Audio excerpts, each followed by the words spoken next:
Hello and welcome to the Daily Mill for Sunday the 5th of June 2022. In today's Millwall news, I managed to find some stuff to talk about today, and we're going to start off with this interview from Gary Rowett, and for some reason it's on evertonfc.com. So let's have a read of this and figure out what the hell's going on.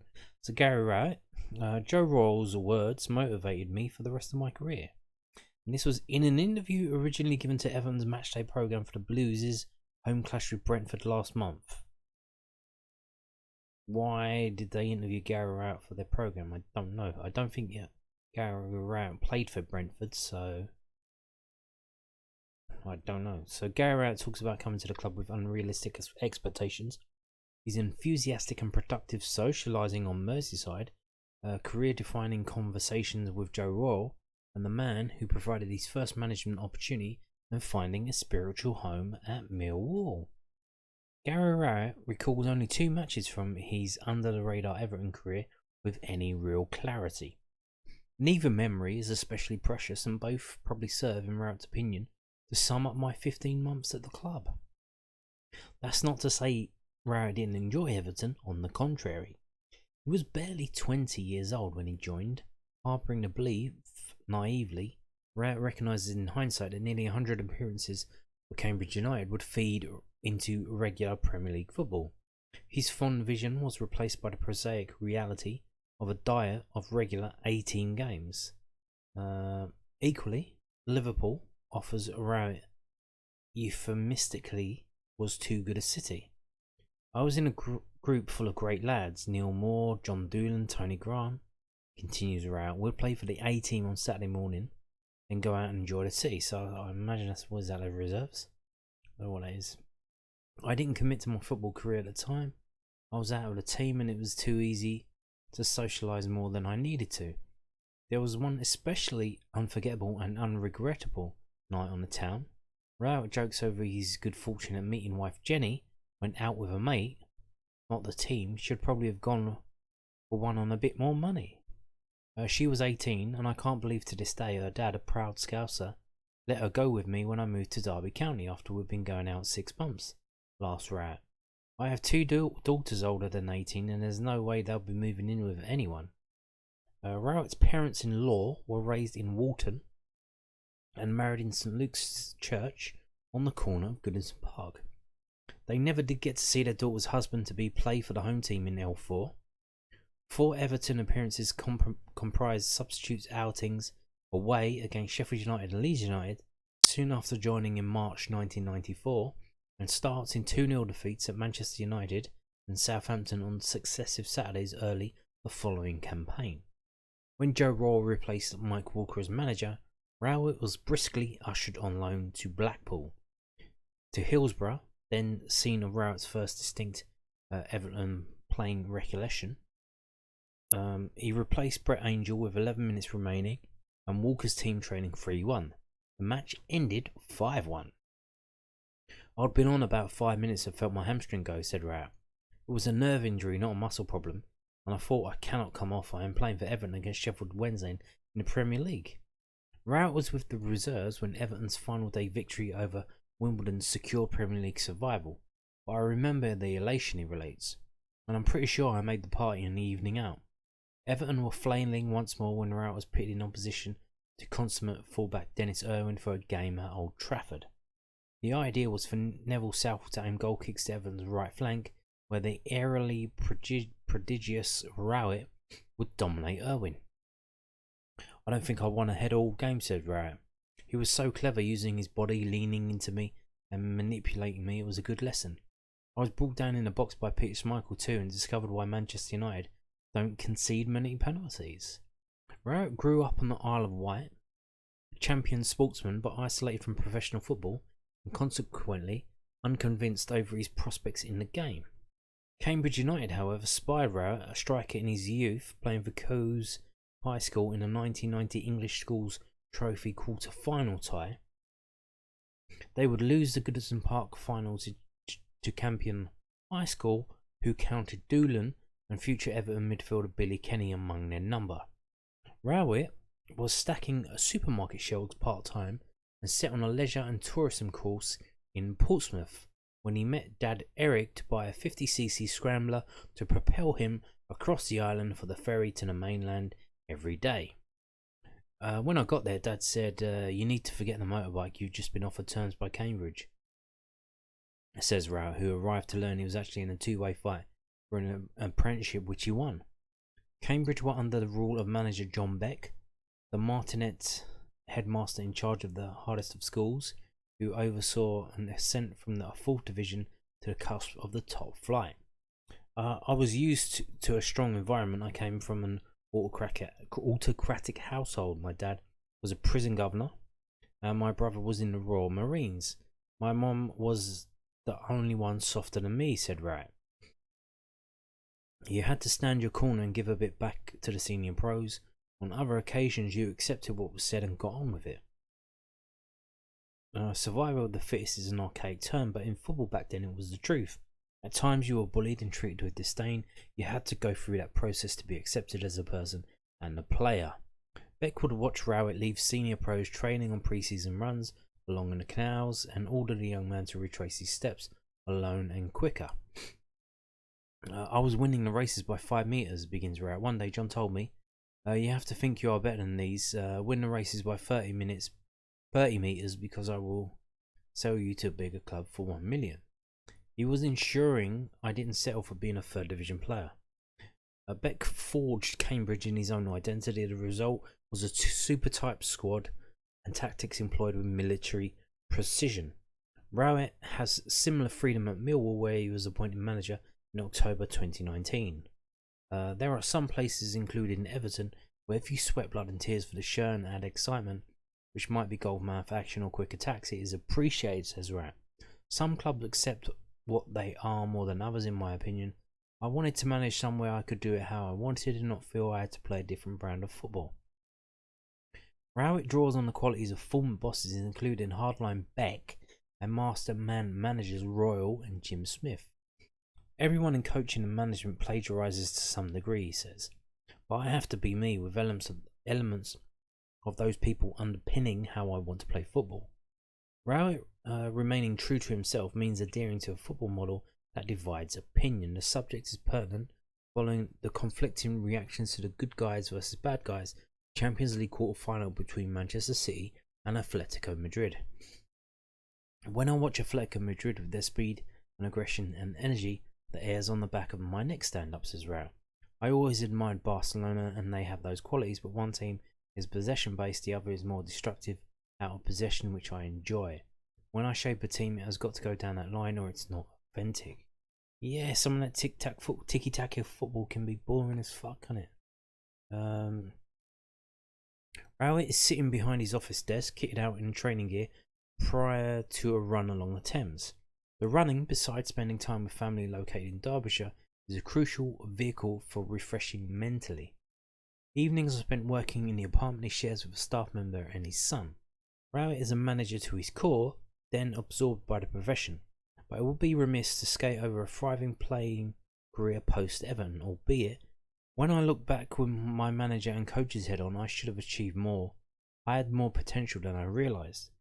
Royal bluntly told Rowett he didn't own the eye of the tiger required to flourish at Everton, supporting the suspicion of Cambridge coaches who considered releasing him after 1 year because I didn't show that desperation to be a footballer. As annoyed as I was about what Joe said, he was probably right, says Rowett. Those words motivated me for the rest of my career. I had to find ways to summon the extra aggression. I wasn't naturally that way inclined. I played against Joe many years later and he told me he tried to sign me for another club. It was nice he saw the change. Moving to Derby in summer 1995, Rowett was one of the best things that ever happened to me. In my mind, he continues, I'd failed at Everton and had a point to prove. I was in a relationship which settled me down and far more professional. Rowett, mobile and comfortable in possession, slotted neatly into the back three, favoured by Smith, who lit up a room when he walked in, similar to how I imagine Howard Kendall. Promotion with a Derby team populated by a group of up-and-coming hungry players with great camaraderie was followed by 2 sound Premier League campaigns. Rowett, though, felt undervalued at times, probably wrongly, and left for second tier Birmingham City, a £1 million transfer proving back right to a point in summer 1998. I had to take one step backwards for 3 steps forward, says Rowett.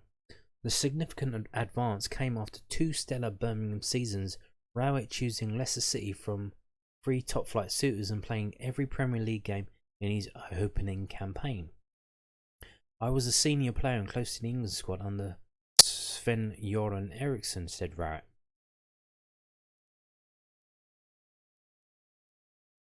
A knee injury sustained in the second match of the following 2001-2 season at Arsenal pulled the rug from under him. I thought I'd be out for 4 weeks, but when I came around from surgery I was told it would be much longer, said Rowett. They got the operation wrong and there were a few setbacks I shouldn't have had. Rowett was hampered by another issue after joining Charlton Athletic ahead of 2002-3 season and retired in summer 2004, 11 months after his final appearance.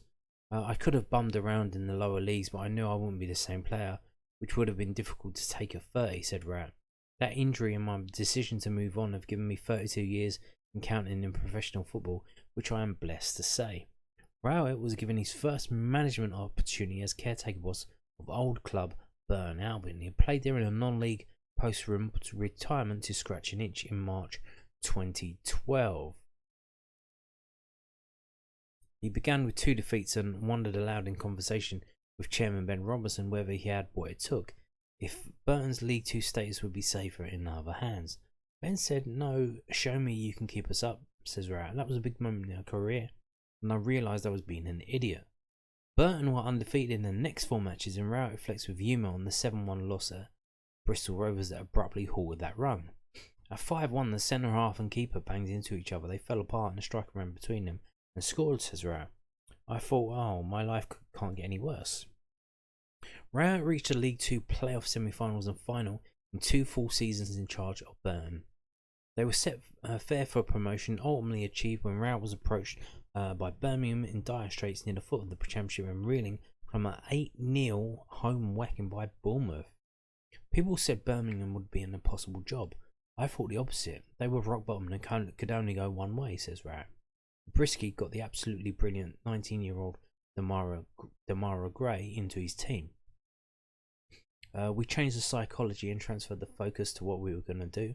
I wrote up a league table that said played 0, 1, 0, drawn 0, lost 0, and I said I was interested only in how we finished. An immediate turnaround, only 2 defeats in 15 was the bedrock for a climb to 10th, a finish Birmingham replicated the following season. They looked good for a playoff spot midway through 2016-17 when the new owners dispensed with Rowett to hire Gianfranco Zola. From the outside it seemed crazy, but I sensed a change in how the club was operating, said Rowett. I knew I would get a good opportunity elsewhere, so it wasn't as devastating as it appeared. I was young and ambitious and my focus was where's next. I've learned to temper that trait. Rowett swiftly became Derby's 8th manager, including caretakers, in 3.5 years. I understood the potential, but also that the lack of stability might bite me, he says. He led Derby to the Championship playoffs in his 1 completed season, but left for Stoke City after 14 months. I could foresee a lot of the issues Derby are experiencing now, says Rowett. Stoke offered me the chance halfway through the 17-18 season, but we were second in the league and it wasn't the right time, which shows it wasn't about money.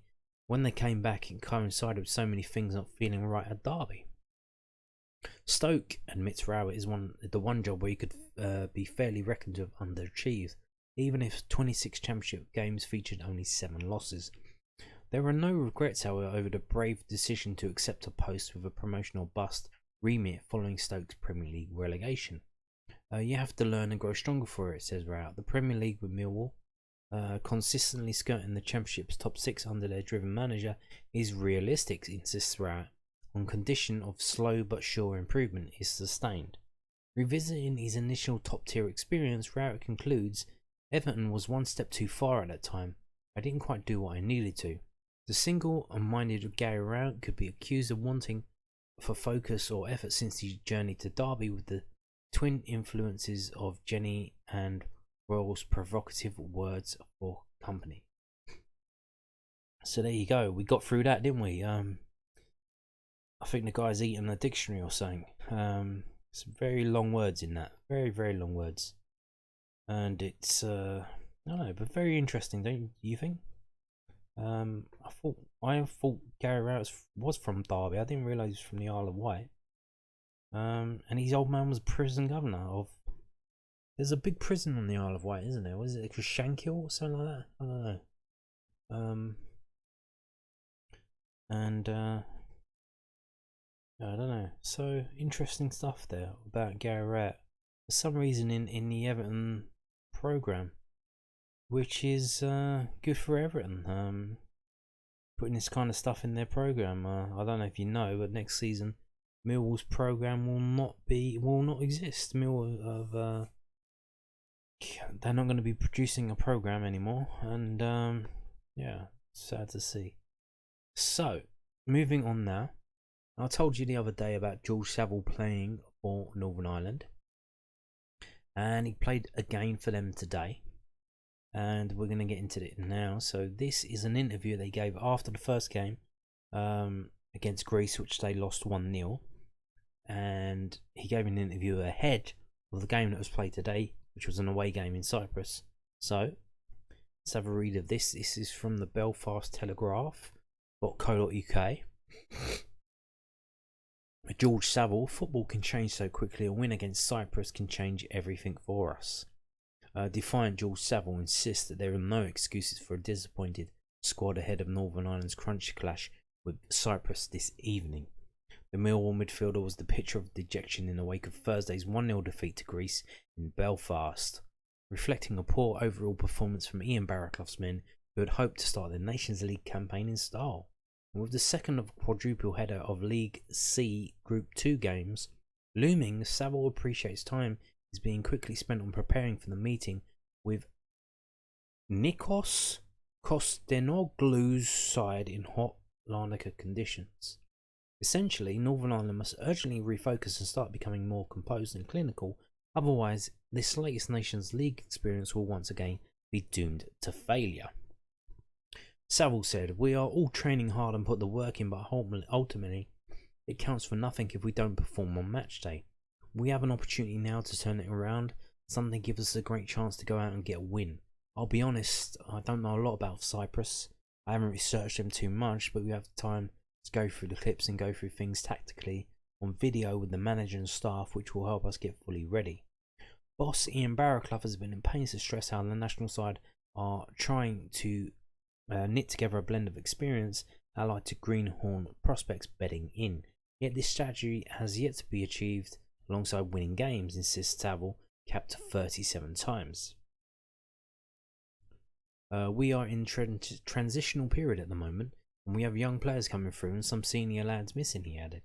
Big characters around the dressing room are missing, so we need to deal with this transitional period, but it's no excuse. We need to start winning football matches. I thought we deserved to get something out of the game against Greece. We caused Greece problems in the second half, but ultimately we need to start putting the ball in the back of the net. They were savvy in the second half and they knew when to break the game up and had a goal to protect and look after, and they did that. Saville, meanwhile, denies that the end of season sequence of games is having a negative impact on Northern Ireland's hopes and feels a win tonight can really reinvigorate group matters. He explained, "Summer fixtures at this stage are difficult, but there are no excuses. Everyone is mostly in the same boat. Professionals have games all season round. We're all playing football. Some players have a week off, some players have 3 weeks off before these Nations League games. So it's up to us to keep ourselves fit.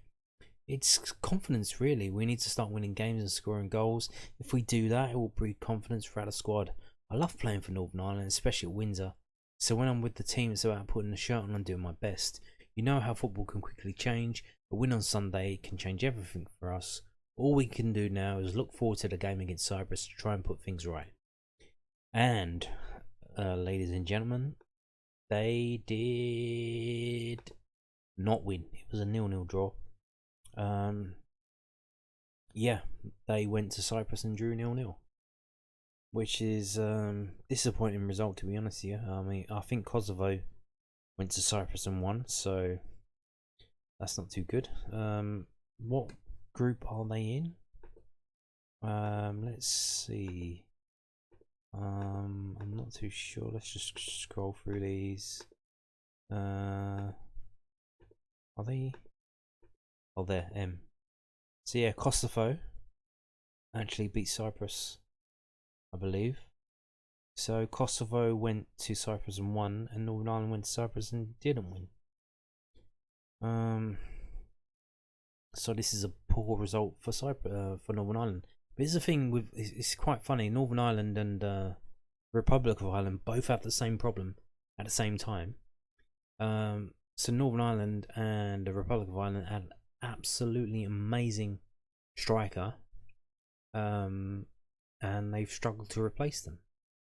It's probably going to be a generation or two before they get someone as good as the ones that were there. And I'm talking about Robbie Keane for the Republic of Ireland and David Healy for Northern Ireland. They've since those players have retired, they haven't replaced them. There's no one there. They can't score goals either team, and it's until they can find someone to do that, it's going to be really hard for them. So yeah, that is the problem for Northern Ireland, and this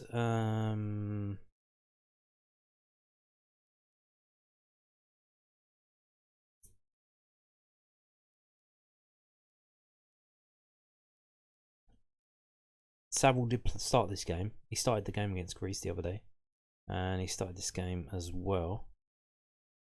I think Saville did have a good chance on goal. Let me just.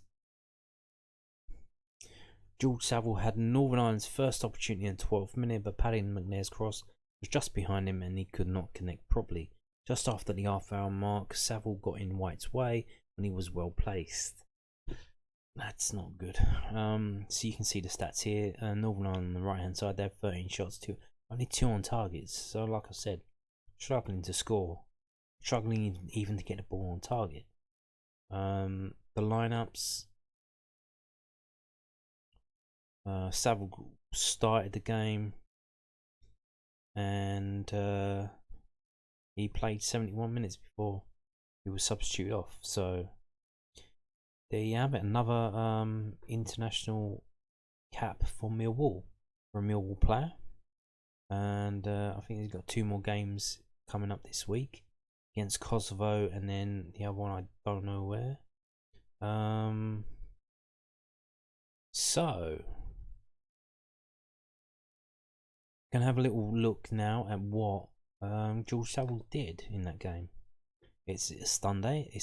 And I like stats on a Sunday, so this is what we're going to be doing for the next 5 minutes. If you're not interested, thank you for watching. If you are, stay tuned. There's George Saville. In this game, got a rating of 6.4, and he had 1 shot for Northern Ireland. Possession wise, he wasn't on the ball that much, only 3.1% of the total match time possession. Pass success percentage 75, so wasn't the best for Northern Ireland. Wasn't the worst. Of the starting 11, only 2 players worse than him. And the goalkeeper there with 96% pass success. Did they just play it out from the back today, Northern Ireland? Dribbles, he had 1 dribble. Aerials 1, didn't win an aerial. Tackles, he didn't put a tackle in.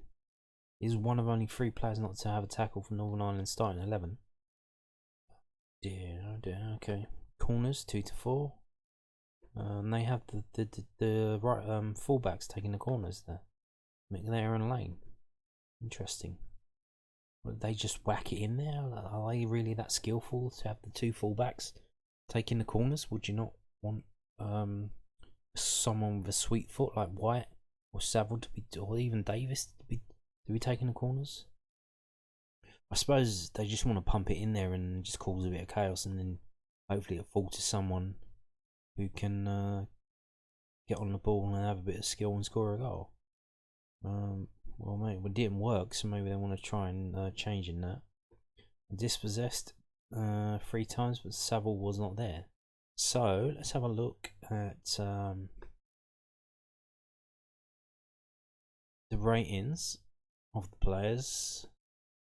And if we scroll through Northern Ireland, Jules Saville was the 13th best player. So that's not good because he was in the starting 11. So 2 of the substitutes who came on got a higher score than him. Conor McMenamin and Brodie Spencer. So that's not good for Jules Saville.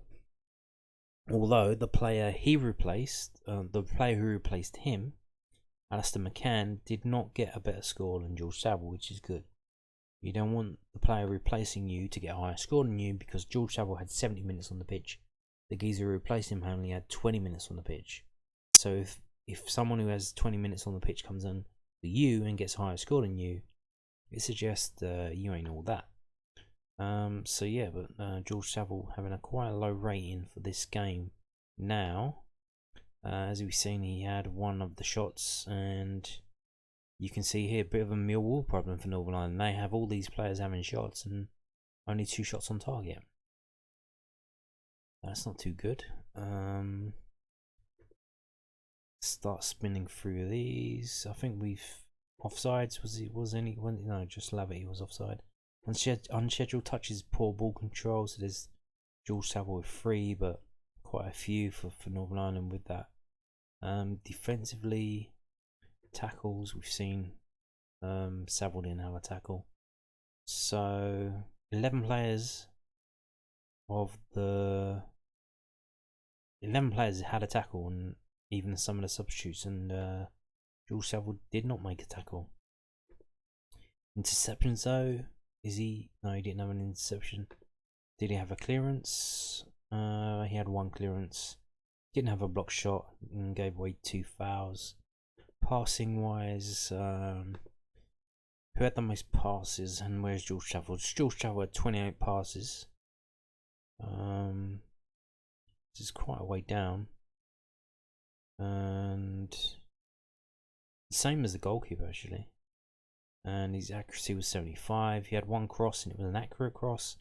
He had 2 long balls, and 1 of them was accurate. So, kind of below average par performance from George Saville. But like he said in that interview, he loves playing at Windsor Park in Belfast. And that's where he played on, can't remember when it was, Thursday. And this is the same thing that we just saw, but for that game at Windsor Park, which was played in front of 16,977 Northern Ireland fans and some Greece fans. And Northern Ireland lost that game on 1-0 to Gus Poyet's Greece. And let's have a look and see what George Saville did in this game. He had 2 shots for Northern Ireland, the most of any Northern Ireland player. He had 3.3% of the match possession, which is similar to the Cyprus game. Pass success percentage 71, so similar. Yeah, not the best and not the worst, but down near the bottom. Dribbles, no, he didn't have a dribble. Aerials 1, he won 1 aerial. Tackles 8 to 14, and he had 1 tackle in this, so that was good. Corners 2 to 1. Again, McNair taking the corners. Kind of weird. Why don't? Maybe you should get someone with a bit of skill to take the corners, Northern Ireland. Not just saying, you know. Dispossessed 9 to 3, so it wasn't dispossessed, so that's good. So then we're going to finish now with a little look through here. So the best rated player for Northern Ireland against Greece in their 1-0 defeat was Danny Ballard. We remember him. Good luck to him on his wherever he's going. But George Saville 6.31 was the 4th best player for Northern Ireland. Like I said, he had 2 shots, but he didn't have 1 on target. He had 2 key passes. So you can see they had 7 players with shots. And again, only 2 shots were on target. They had so many shots, but only 2 on target. They really, really miss having a half-decent striker. they're missing David Healy.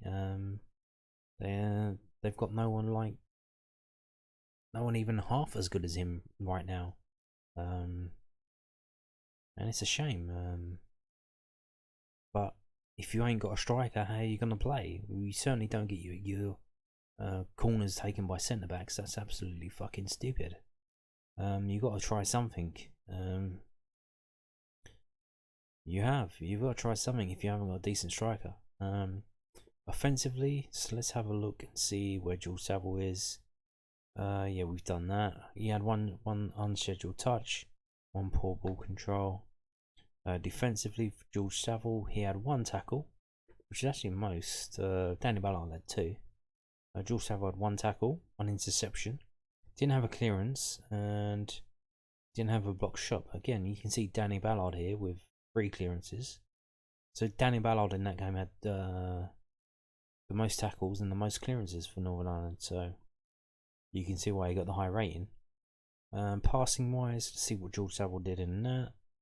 He had again weird 28 passes, the exact same that he had in the game against Cyprus.